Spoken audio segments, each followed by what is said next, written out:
মানুষ যখনই কোনো পর্বতারোহণ করতে শুরু করে তখন সে বারবার পড়ে যায়, বারবার উঠে দাঁড়ায়, সামনে এগোতে চেষ্টা করে। কিন্তু যদি সে দৃঢ় নিশ্চয় করে থাকে তাহলে সে অবশেষে সেই পর্বতের শিখরে পৌঁছেই যায়। চলার পথে যদি বড় কোনো পাথর চলে আসে বা পর্বতের কোনো বড় অংশ সামনে আসে তাহলে সে তার সাথে ধাক্কা খায় না, সে পথ বদলে নেয়।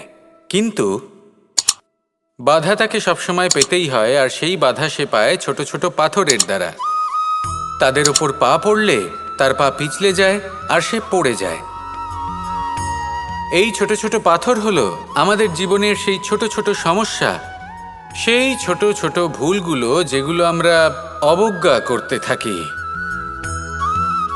আমরা ভাবি এর দ্বারা কি বা ক্ষতি হবে, কিন্তু সেগুলোই অনেক সময় আমাদের অসফলতার কারণ হয়ে দাঁড়ায়।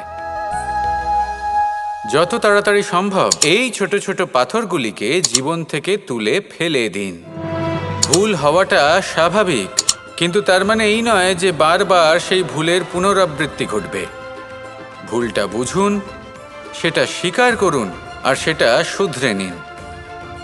যখন আপনি এটা করতে শিখবেন তখনই খুব তাড়াতাড়ি আপনি সেই শিখরে পৌঁছতে পারবেন। আর যখন পৌঁছে যাবেন তখন এই মন প্রসন্ন হয়ে বলবে, রাধা রাধা।